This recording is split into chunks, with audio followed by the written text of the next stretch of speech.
What's up, guys? Welcome to the podcast, first episode of the podcast.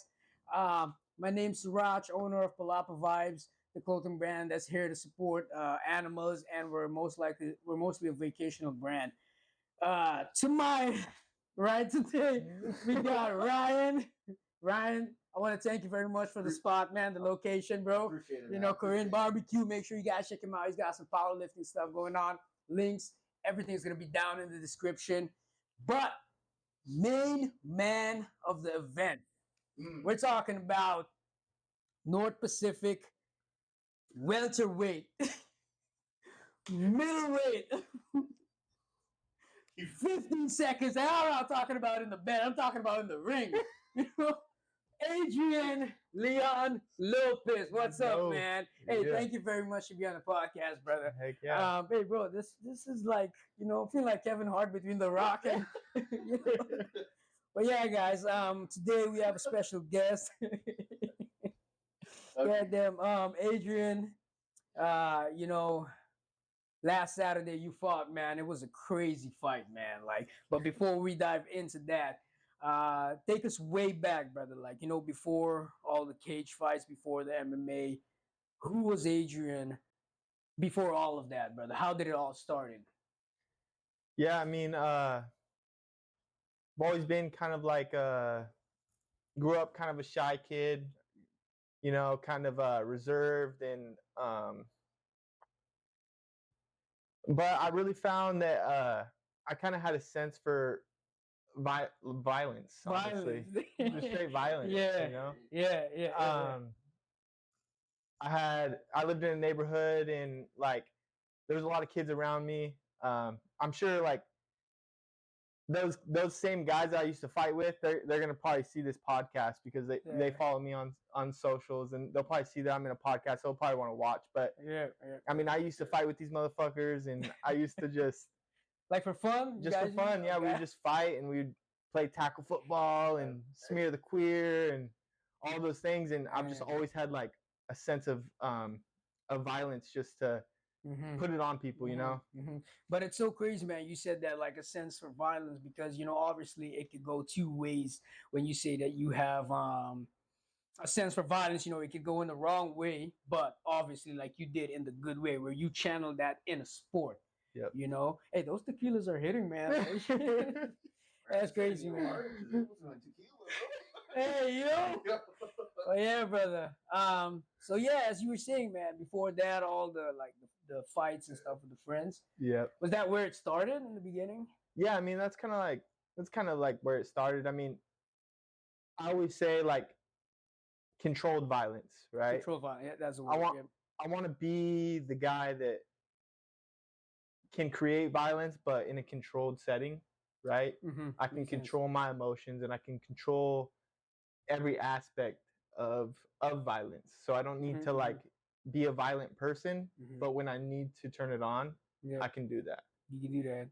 Yeah. Oh man, that's crazy, man. So after the streets, with the homies, was that like a sport? Did you like transition that into a sport during your college years or so?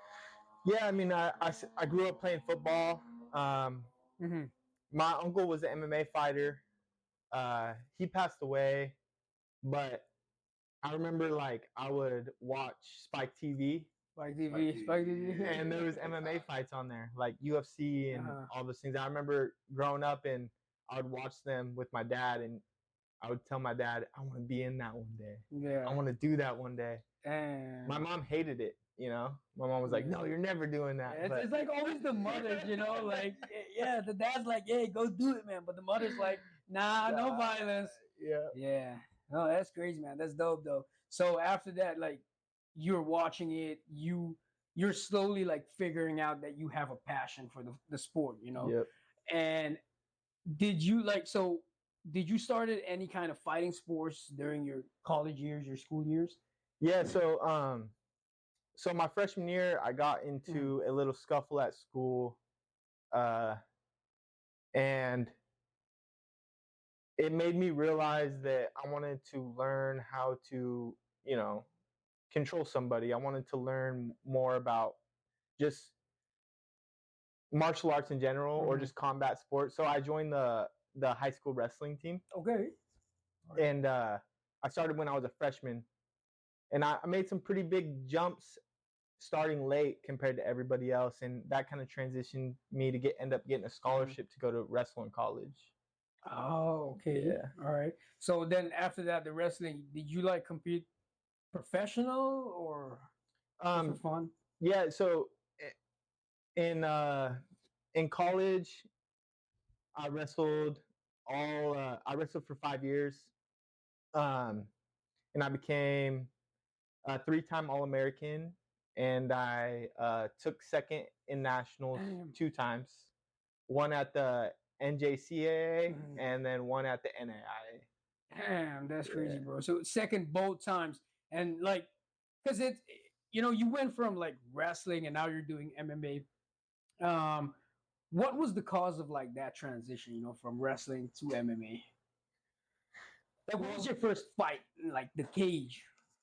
Yeah, my first fight, it took a little bit because of COVID. Yeah, yeah. I wanted to always do it.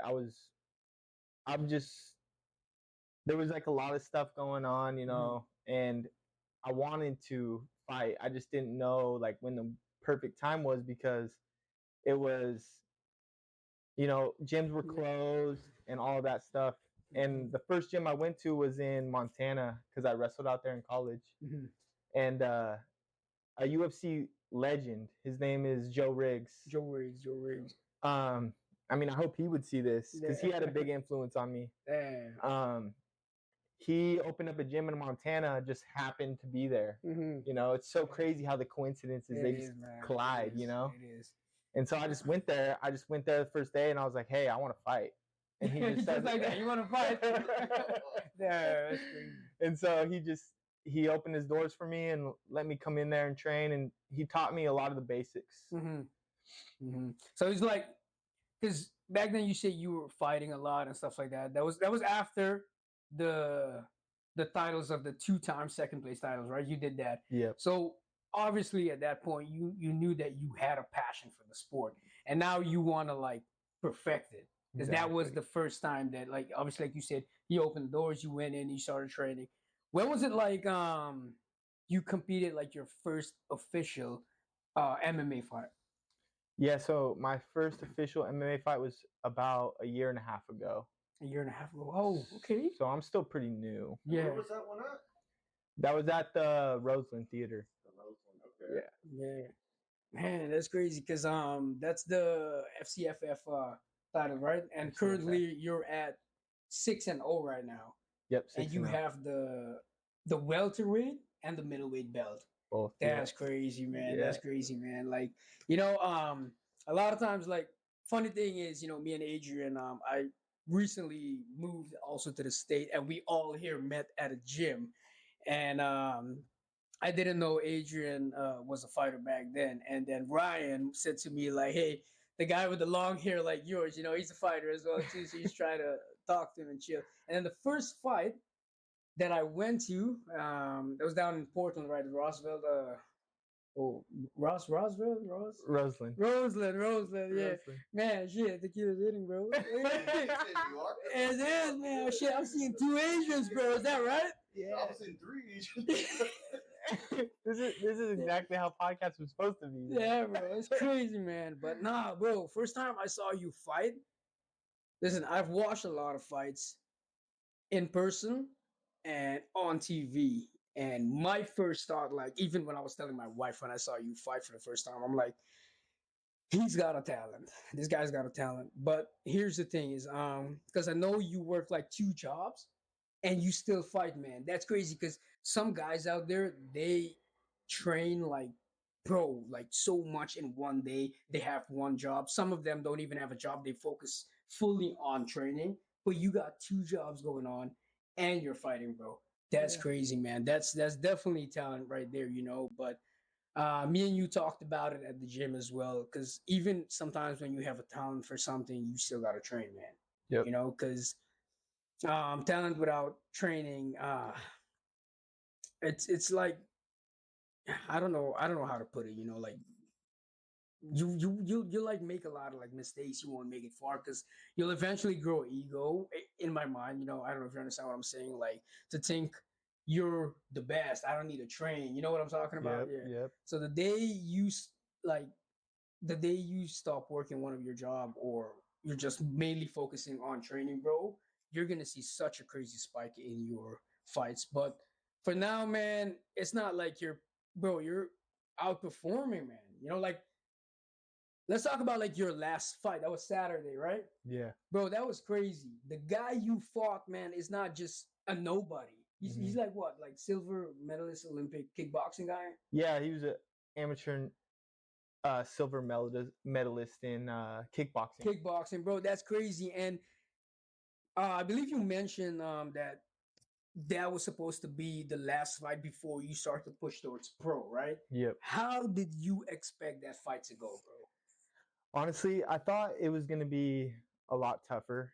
You know, I always want to fight tougher guys. Mhm. I want every fight to be tougher. I want every guy that I fight, the next one, I want it to be a bloodbath. Damn. You know what I mean? Yeah, Like I want to bleed. I want someone to crack me because I want to prove like how tough that I am, Mhm. not just to other people, but to myself. Yeah, you want to know what's your limit, you know? So you want to push the limit, yeah. But I'm happy with how it ended because I wanted to put a true stamp on my amateur career, and I know that fight really did it. Proved that I'm above Crazy, that. bro. That's crazy, man. Like the fight was a 15-second knockout. 15 That was seconds. crazy, man. That was when I watched that, like when I sat down and I was like watching the video of it, I'm like, okay, it's gonna be a bit. But then when that ended in 15 seconds, I'm like, no way, bro. You just saw an opportunity and like, yo, you just went all for it, man. Like, Man, you're just nuts. That was Yeah. crazy. I'm definitely gonna post the link down in the description so you guys can check it out as well. Crazy fight. I know it's 15 second, but it's best 15 second, and I know what's a good 15 seconds. So yeah. Don't look at me. I don't know, but I got another question to ask you. Definitely. So about the fight, man, like tell us something about like your training before the fight, and then if anything's gonna change after it. I mean, don't tell too much because you probably got competitors watching, but tell us something a little bit about your training. Yeah, so I train out of Impact Jiu-Jitsu Salem and Resolution Jiu-Jitsu in Tualatin. So I do a lot of traveling to train because I'm trying to search out the best coaches. Nick Gilardi out of Salem. What's up, Nick? You'll probably see this. And Evan. What's up, Evan? You'll probably see this as well. I think they're the two best coaches out here in Oregon. So I made sure that I'm there. And the biggest thing is my striking, right? I got the wrestling pedigree. I'm decent at jiu-jitsu. I know I can submit people. And the biggest thing is my striking, and I've really been working on that because I want to be able to knock motherfuckers out cold. That's true. And so that's the biggest thing for me is just working on that. But where do you find the time, man? I mean, Suraj just said you work like 2 jobs already. You train a lot. Where do you find that extra time? You know, I was talking about this with with one of my coaches, Evan, and he always says something that really sticks to me. It's like you do the things that you know you have to do, right?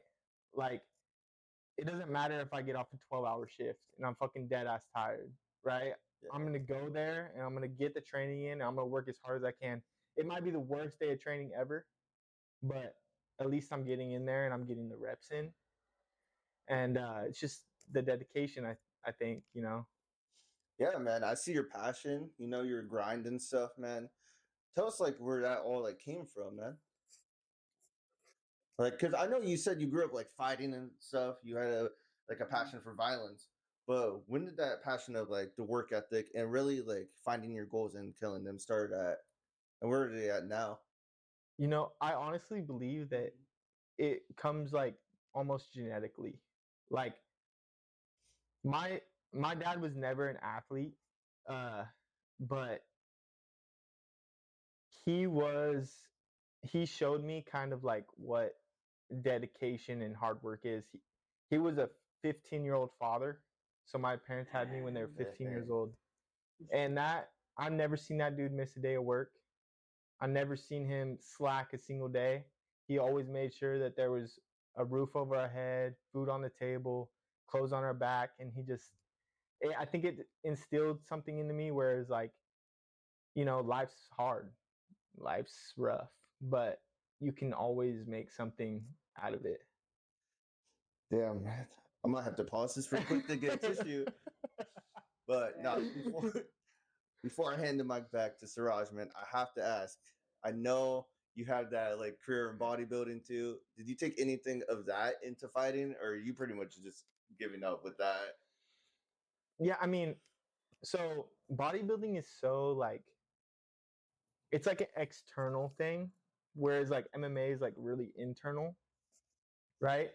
So I think that bodybuilding can be used as a almost like a catalyst for the external world, your opponent. Your opponent's gonna see your physique and be like, "Oh shit, this kid's got some muscle," you know. That's facts. That's facts. But other than that, the mindset and stuff are so different that I don't think it really has too much to play. But other than that, yeah, I'm done with bodybuilding. It's a little sus sometimes. Guys in the back. Well, on that note, I'm gonna hand things back off to Suraj before I go back and get another tissue. Hey, you. Nah, that's crazy, man. Like Ryan said, for me, what's like the two jobs, man. Like I keep mentioning that because some guys out there, they don't work. They work one job. Some don't have a lot of jobs, and then they have a passion for something in life, but they don't put time into it. Yet you have two jobs, and you still find that time to put into your passion, your hobby, what you like to do, man. It's crazy, brother. But apart from because you said you're gonna go pro, you're gonna push for pro now, right? Yeah, So my next fight. the next fight. So is that next fight gonna be like here in Oregon as well, or you're looking to fight like outstate?